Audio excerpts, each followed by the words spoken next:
നിങ്ങൾക്ക് ഈ കഥ ഇഷ്ടപ്പെടുകയാണെങ്കിൽ ചാനൽ സബ്സ്ക്രൈബ് ചെയ്ത് കാണണേ. ലൈക്ക് ചെയ്യാനും മറക്കണ്ട. തനിച്ചാണല്ലോ വന്നിരിക്കുന്നത്. അപ്പോൾ വീട്ടിൽ പോയിട്ടില്ല. രാവിലെ നേരത്തെ വീട്ടിൽ നിന്ന് ഇറങ്ങിയതാ. ഒന്നും കഴിക്കാതെ പോയത്. വല്ലതും കഴിച്ചോ ആവോ? ഗൗരി ചിന്തിച്ചു. ഒരു നിമിഷത്തെ ആലോചനയ്ക്ക് ശേഷം അവൾ വീണ്ടും മനസ്സിലോർത്തു. ഞാൻ എന്തിനാ അയാളെക്കുറിച്ച് ഓർത്ത് ഉത്കണ്ഠപ്പെടുന്നത്? അയാൾ എൻ്റെ ആരാ? എൻ്റെ സമ്മതമോ ഇഷ്ടമോ ഇല്ലാതെ എൻ്റെ കഴുത്തിൽ ബലമായി താലി കെട്ടിയ പുരുഷൻ. അയാളെക്കുറിച്ച് ഞാൻ എന്തിനു ഉത്കണ്ഠപ്പെടണം? ഞാൻ സ്നേഹിക്കുന്നത് മനുവേട്ടനെയാണ്. മനുവേട്ടൻ്റെ ഭാര്യയായിരിക്കാനാ ഞാൻ ആഗ്രഹിക്കുന്നത്. എങ്കിലും എന്തുകൊണ്ടാ അയാൾ ഭക്ഷണം കഴിച്ചിട്ടുണ്ടാവോ എന്ന ആശങ്ക എൻ്റെ ഉള്ളിൽ തോന്നുന്നത്? അയാൾ കെട്ടിയ ഈ താലിയിൽ എൻ്റെ ഹൃദയം ബന്ധിപ്പിക്കപ്പെട്ടു എന്നത് സത്യം തന്നെയാ. അത് ഈ താലിയോട് തോന്നുന്ന ബഹുമാനം മാത്രമാണ്. അയാളെ എൻ്റെ ഭർത്താവായി ഞാൻ കാണുന്നില്ല. ഇതിൽ നിന്ന് ഒരു മോചനം വേണമെന്ന് ഞാൻ ആഗ്രഹിക്കുന്നുമുണ്ട്. മനുവേട്ടൻ എൻ്റെ സ്വപ്നമാണ്, എൻ്റെ ജീവിതമാണ്. എന്നിട്ടും ഈ നിമിഷം മനുവേട്ടനേക്കാൾ കൂടുതൽ ആ മനുഷ്യൻ്റെ വിശപ്പിനെക്കുറിച്ചോർത്ത് ഞാൻ എന്തിനാണ് വേവലാതിപ്പെടുന്നത്? മനുഷ്യത്വം മാത്രമാണോ ഇത്? അതോ ഞാൻ പോലും അറിയാതെ എൻ്റെ ഉള്ളിൽ ഈ ബന്ധം വേരുപിടിച്ചു തുടങ്ങുകയാണോ? ഗൗരി തൻ്റെ കഴുത്തിലെ താലിയിൽ വിരലുകൾ അമർത്തി പിടിച്ചു. ആ സ്വർണ്ണലോഹത്തിനപ്പോൾ വല്ലാത്തൊരു ഭാരം അനുഭവപ്പെടുന്നത് പോലെ അവൾക്ക് തോന്നി. ഈ താലി, ഇത് വെറും ഒരു ആചാരമല്ലെന്ന് എൻ്റെ മനസ്സ് തിരിച്ചറിയുകയാണോ? മനുവേട്ടനിലേക്ക് ദൂരമേറുകയും താൻ ആഗ്രഹിക്കാത്ത ഈ ബന്ധത്തിലേക്ക് താൻ അറിയാതെ തന്നെ വേരുകൾ ആഴ്ത്തുകയും ചെയ്യുകയാണോ? അവൾ മനസ്സിലോർത്തു. ഇല്ല, ഇതൊരിക്കലും പാടില്ല. എനിക്ക് വേണ്ടി ഒരാൾ കാത്തിരിക്കുന്നുണ്ട്. പരിസരബോധമില്ലാതെ അവൾ പുലമ്പി. സ്റ്റെഫി അവളെ തൊട്ട് വിളിച്ചപ്പോഴാണ് അവൾ ബോധത്തിലേക്ക് തിരിച്ചു വന്നത്. എന്താ ഗൗരി നീ പറയുന്നത്? ആര് കാത്തിരിക്കുന്നു എന്നാ? സ്റ്റെഫി ചോദിച്ചു. സ്റ്റെഫിയുടെ ചോദ്യത്തിനു മുന്നിൽ ഗൗരി ഒരു നിമിഷം പകച്ചുപോയി. തൻ്റെ ഉള്ളിലെ സംഘർഷങ്ങൾ അറിയാതെ പുറത്തു വന്നതിൻ്റെ പകപ്പിലായിരുന്നു അവൾ. ചുറ്റുമുള്ള ലോകം നിമിഷ നേരത്തേക്ക് നിശ്ചലമായതുപോലെ. ഏയ്, ഒന്നുമില്ല സ്റ്റെഫി. ഞാൻ വെറുതെ ഓരോന്ന് ആലോചിച്ചു പോയതാ. പതർച്ച മറയ്ക്കാൻ ശ്രമിച്ചുകൊണ്ട് ഗൗരി പറഞ്ഞു. അവൾ ചുറ്റും ഒന്ന് നോക്കി. എല്ലാവരുടെയും മിഴികൾ അവളിലായിരുന്നു. പക്ഷേ സ്റ്റെഫിയുടെ കണ്ണുകളിലെ സംശയം മാഞ്ഞില്ല. വെറുതെയോ? നിന്റെ മുഖത്ത് നല്ല ഭയമുണ്ടല്ലോ. ആരാ നിനക്ക് വേണ്ടി കാത്തിരിക്കുന്നു എന്ന് നീ പറഞ്ഞത്? സ്റ്റെഫി ചോദിച്ചു. ആരുമില്ല, ഞാൻ എന്തോ ആലോചിച്ച്, ഗൗരി പറഞ്ഞു. ദീപ അവളുടെ അടുത്തേക്ക് വന്ന് അവളുടെ കഴുത്തിലും നെറ്റിയിലും തൊട്ടുനോക്കി ചോദിച്ചു. എന്താ ഗൗരി, പനിക്കുന്നുണ്ടോ? സുഖമില്ലേ നിനക്ക്? എനിക്ക് കുഴപ്പമൊന്നുമില്ല ചേച്ചി, ഗൗരി പറഞ്ഞു. ആ സമയത്താണ് രവി ഓഫീസിലേക്ക് വരുന്നത്. എന്താ ദീപ ചേച്ചി? രവി ചോദിച്ചു. എന്തൊക്കെയോ ഇവിടെ ഇരുന്ന് പറയുന്നുണ്ടായിരുന്നു. ഇന്നലെ പനിക്കുന്നുണ്ടായിരുന്നെന്ന് പറഞ്ഞിരുന്നു, ദീപ പറഞ്ഞു. നിനക്ക് പനിയായിരുന്നോ? എന്നിട്ട് ഹോസ്പിറ്റലിൽ പോയോ? രവി പരിഭ്രമത്തോടെ ചോദിച്ചു. കൂടുതലൊന്നുമില്ലായിരുന്നു, മരുന്ന് കഴിച്ചപ്പോൾ മാറി, ഗൗരി പറഞ്ഞു. കൂടുതലാണോ കുറവാണോ എന്ന് നീയല്ലല്ലോ പറയേണ്ടത്, ഡോക്ടറല്ലേ. എന്തിനാ ഇന്ന് ഓഫീസിലേക്ക് വന്നത്? നല്ലതുപോലെ മാറിയിട്ട് വന്നാൽ മതിയായിരുന്നില്ലേ? രവി ഒരു ശാസന പോലെ പറഞ്ഞു. രവിയുടെ ആ ചോദ്യത്തിൽ ഗൗരി ഒന്ന് പതറി ദീപയെ നോക്കി.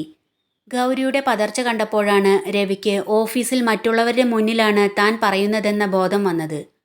ഓഫീസിൽ മറ്റുള്ളവരുടെ കാര്യങ്ങളിൽ ഇടപെടാത്ത രവി ഗൗരിയുടെ കാര്യത്തിൽ ഇത്രയും ആകുലത കാണിക്കുന്നതിൽ ദീപയ്ക്ക് ചെറിയൊരു സംശയം തോന്നി. അവൾ രവിയെ ഒന്ന് നോക്കി. അല്ല ചേച്ചി, ഇപ്പോഴത്തെ പനിയൊന്നും വിശ്വസിക്കാൻ പറ്റില്ല. അടുത്തിരിക്കുന്നവർക്ക് കൂടി പകരും.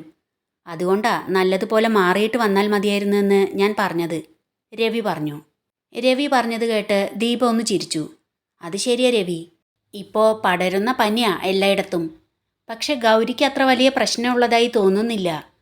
ഇവൾ ഇവിടെ ഇരുന്ന് എന്തോ തനിയെ പറഞ്ഞതുപോലെ തോന്നി, അതുകൊണ്ടാ പനിക്കുന്നുണ്ടോയെന്ന് ചോദിച്ചത്, ദീപ പറഞ്ഞു. തനിയെ ഇരുന്ന് പിച്ചും പേയും പറയുന്നുണ്ടെങ്കിൽ പനിക്കുന്നുണ്ടാവും ദീപ ചേച്ചി, രവി പറഞ്ഞു. എനിക്ക് അത്ര വലിയ കുഴപ്പമൊന്നുമില്ല. രാത്രി ലൈറ്റ് ഓൺ ചെയ്യാതെ വെള്ളമെടുക്കാൻ ചെന്നപ്പോൾ എന്തോ രൂപം കണ്ട് പേടിച്ചു. അതുകൊണ്ട് വന്ന പനിയാ, ഗൗരി പറഞ്ഞു. രാത്രി എന്തോ കണ്ട് പേടിക്കേ? എന്താ കണ്ടത്? രവി ചോദിച്ചു. അവരുടെ സംസാരം ശ്രദ്ധിച്ചുകൊണ്ടിരുന്ന അഞ്ജലിക്കും നാൻസിക്കും ദേഷ്യം വരുന്നുണ്ടായിരുന്നു. ജോലിക്കായി ഇവൾ വല്ലപ്പോഴേ ഓഫീസിലേക്ക് വരുന്നത് തന്നെ ഉള്ളൂ. ഇവിടെ വന്നാലും പ്രത്യേകിച്ച് ജോലിയൊന്നുമില്ല. വർത്തമാനം പറഞ്ഞു കൂടെ നിൽക്കാൻ ബോസിൻ്റെ ആൾക്കാരുണ്ടല്ലോ. നമ്മൾ എന്തെങ്കിലും മിണ്ടിപ്പോയാൽ അത് വലിയ പ്രശ്നമാവും, നാൻസി പറഞ്ഞു. ഇനി പ്രശ്നമായില്ലെങ്കിലും ആക്കിക്കോളും, അഞ്ജലി പറഞ്ഞു. അവരുടെ സംസാരം ശ്രദ്ധിച്ച ദീപ രവിയോട് പറഞ്ഞു. രവി, നീ ചെല്ല്. എന്നിട്ട് ഗൗരിയോട് ചോദിച്ചു. ഗൗരി, നിനക്ക് കുഴപ്പമൊന്നുമില്ലല്ലോ? ഇല്ല ചേച്ചി, എനിക്ക് കുഴപ്പമൊന്നുമില്ല, ഗൗരി പറഞ്ഞു. അപ്പോൾ ദീപയും രവിയും അവിടുന്ന് പോയി. ഗൗരിയുടെ കൈകൾ വീണ്ടും ആ താലിയിൽ മുറുകി. മനുവേട്ടൻ, തൻ്റെ പ്രണയം, തൻ്റെ സ്വപ്നം. എന്നാൽ കഴുത്തിൽ കിടക്കുന്ന ഈ താലി നൽകിയ ആൾ, അയാൾ തൻ്റെ ജീവിതത്തിലേക്ക് തൻ്റെ അനുവാദം കൂടാതെ കടന്നു വന്ന ആളാണ്. എങ്കിലും എവിടെയോ ആ ബന്ധം തന്നെ വരിഞ്ഞു മുറുക്കുന്നു എന്ന സത്യം അവളെ വല്ലാതെ അസ്വസ്ഥയാക്കി. ഇവൻ ലീവ് കഴിഞ്ഞ് ഇപ്പം എത്തിയതേ ഉള്ളോ? അഞ്ജലി നാൻസിയോട് പതിയെ ചോദിച്ചു. ആയിരിക്കില്ല, ദേവൻ മറ്റെവിടെ പോയി വരുമായിരുന്നു എന്ന് തോന്നുന്നു. ലാപ്ടോപ്പ് രവിയാണ് കൊണ്ടുവന്നിരിക്കുന്നത്, നാൻസി പറഞ്ഞു. രവി ദേവൻ്റെ ക്യാബിനിലേക്ക് കയറി ചെന്നതും ദേവൻ ചോദിച്ചു, എത്ര നേരമായടാ ഞാനിത് കൊണ്ടുവരാൻ പറഞ്ഞിട്ട്? എവിടെ പോകുന്നു എന്ന് എന്നോട് പറയാതല്ലേ പോയത്? കുറച്ചു നേരം എന്നെ കാത്തിരിക്കട്ടെ എന്ന് വിചാരിച്ചു. നിന്റെ കളിക്ക് കാത്തിരിക്കേണ്ടവനാണോടാ ഞാൻ? രാവിലെ തന്നെ എത്ര മെയിലുകൾ വന്നിട്ടുണ്ടെന്നോ? ഫോണിൽ നോക്കി വായിച്ചെടുത്ത് റിവേർട്ട് കൊടുക്കുമ്പോഴേക്കും എത്ര സമയാവും? ദേവൻ ദേഷ്യത്തോടെ ചോദിച്ചു. സാറ് രാവിലെ നേരത്തെ എവിടെ പോയിരുന്നത്? അവിടുന്ന് പോരുമ്പോഴെങ്കിലും എന്നെ വിളിക്കായിരുന്നില്ലേ? ഓഫീസിലെത്തിയതിന് ശേഷമല്ലേ വിളിച്ചത്? ലാപ്ടോപ്പ് ദേവന് കൊടുത്തുകൊണ്ട് രവി പറഞ്ഞു. ഞാൻ എവിടെ പോകുന്നു, എന്തിനു പോകുന്നു എന്നൊന്നും നീ അറിയണ്ട. നീ അറിയേണ്ട കാര്യമാണെങ്കിൽ നിന്നോട് ഞാൻ പറയും, ദേവൻ ലാപ്ടോപ്പ് തുറന്ന് ഓൺ ചെയ്തുകൊണ്ട് പറഞ്ഞു. ഓഹോ, ഇപ്പം ഞാനറിയാതെ പല രഹസ്യങ്ങളും തുടങ്ങിയോ? സാറിൻ്റെ ജീവിതത്തിൽ ഇതുവരെ ഞാൻ അറിയാത്ത ഒരു രഹസ്യമില്ലെന്നാ ഞാൻ കരുതിയിരുന്നത്. ഇപ്പോൾ സാറെന്നെ ഒഴിവാക്കി തുടങ്ങിയല്ലേ? രവി ഒരു പരിഭവം പോലെ പറഞ്ഞു.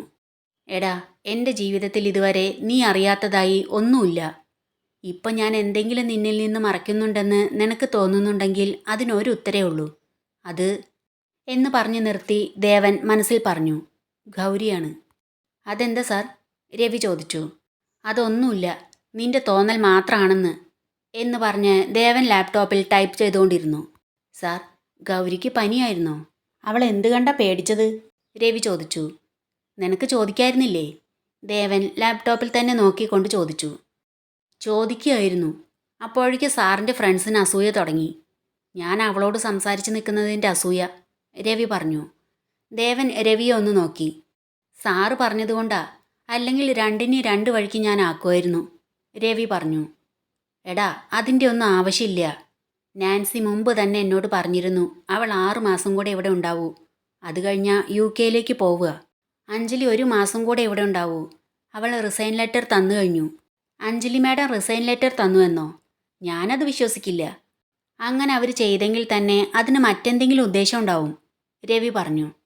മറ്റെന്തുദ്ദേശം? ദേവൻ ചോദിച്ചു. അവരുടെ പ്ലാൻ എന്തൊക്കെയാണെന്ന് എനിക്കറിയില്ല. എന്നാൽ അവരങ്ങനെയൊന്നും ഇവിടുന്ന് പോകില്ല, രവി പറഞ്ഞു.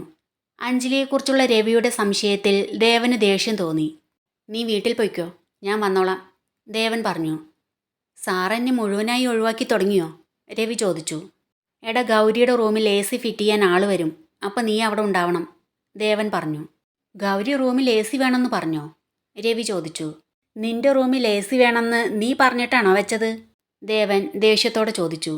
അല്ല, എന്നെപ്പോലെ അല്ലല്ലോ അവളെ സാറിന് ഇഷ്ടമല്ലല്ലോ, അതുകൊണ്ട് ചോദിച്ചതാ, രവി പറഞ്ഞു. കൂടുതൽ കാര്യങ്ങളൊന്നും നീ അന്വേഷിക്കണ്ട, ചെല്ല്, ദേവൻ രവിയോട് ദേഷ്യത്തോടെ പറഞ്ഞ ശേഷം ലാപ്ടോപ്പിൽ ടൈപ്പ് ചെയ്തുകൊണ്ടിരുന്നു. അപ്പോൾ രവി അവിടുന്ന് എഴുന്നേറ്റ് പോയി. അവൻ പോയി കഴിഞ്ഞ് ഡോറിലേക്ക് നോക്കി ദേവൻ പുഞ്ചിരിയോടെ ഇരുന്ന് ആലോചിച്ചു. ഗൗരിയുടെ പേടി മാറാൻ അരികിൽ കാവലായിരുന്ന ആ രാത്രി ദേവൻ ഒരിക്കലും മറക്കില്ല. അവൾക്ക് ധൈര്യം പകരാൻ വേണ്ടി താൻ പെട്ടെന്നുറങ്ങിയെന്ന് അവൻ അഭിനയിച്ചു. എന്നാൽ ഇടയ്ക്കെപ്പോഴോ അവൾ ഉറങ്ങിയോ എന്നറിയാൻ കണ്ണ് പകുതി തുറന്നു നോക്കി. അവൾ നല്ല ഉറക്കത്തിലാണെന്ന് കണ്ട് ആ മുഖത്തെ നിഷ്കളങ്കത നോക്കി ചിരിച്ചുകൊണ്ടിരുന്നു. എന്നാൽ ആ രാത്രി അത്ര സുഖകരമായിരുന്നില്ല. AC ഇല്ലാത്ത ആ മുറിയിലെ കഠിനമായ ചൂട് അവനെ ശരിക്കും അസ്വസ്ഥനാക്കിയിരുന്നു. വിയർത്തു കുളിച്ചുറക്കം വരാതെ രാത്രി മുഴുവൻ അവൻ ആ മുറിയിലൂടെ അങ്ങോട്ടും ഇങ്ങോട്ടും നടന്നു. ഒടുവിൽ പുലർച്ചയുടെ തണുപ്പ് പടരാൻ തുടങ്ങിയപ്പോൾ ക്ഷീണം കൊണ്ട് തളർന്നവിടെയിരുന്നു. ആ പുലർക്കാലം ക്ഷീണത്തിൻ്റെ അറ്റത്തെത്തിയപ്പോൾ എപ്പോഴാണ് കണ്ണുകൾ അടഞ്ഞു പോയതെന്ന് പോലും അറിയില്ല. ഉണർന്നപ്പോൾ കണ്ടത് തൻ്റെ കാവലിൽ സമാധാനമായി ഉറങ്ങുന്ന ഗൗരിയെയാണ്. ആ മുഖത്ത് വീണുകിടക്കുന്ന മുടിയിഴകൾ മാറ്റിയൊതുക്കാൻ ശ്രമിച്ചപ്പോഴാണ് അവളുടെ ശരീരത്തിൻ്റെ ചൂട് തൻ്റെ വിരലുകൾക്ക് അനുഭവപ്പെട്ടത്. അതെല്ലാം ഒരു മധുരമുള്ള ഓർമ്മയായി അവനിൽ അപ്പോഴും അവശേഷിക്കുന്നു. അവൻ ഒരു നെടുവീർപ്പോടെ ഇരുന്നു. ലഞ്ച് കഴിച്ചുകൊണ്ടിരിക്കുമ്പോൾ ദീപ ഗൗരിയോട് പറഞ്ഞു. വെളുത്ത നിന്റെ കയ്യിൽ ഈ കരിവളകളുടെ കൂടെ ചുവന്ന നിറമുള്ള ഈ ചരട് നല്ല ഭംഗിയുള്ളതായി തോന്നുന്നുണ്ട്. പേടിച്ചുള്ള പനിയായതുകൊണ്ടാണോ ചരട് കെട്ടിയത്? പനിച്ചു കിടക്കുന്നത് കണ്ട് അമ്പലത്തിൽ പോയി പൂജിച്ചു കൊണ്ടുവന്ന് രാമേട്ടൻ കെട്ടിയതാ, ഗൗരി പറഞ്ഞു. രാമേട്ടനോ? ദീപ ചോദിച്ചു.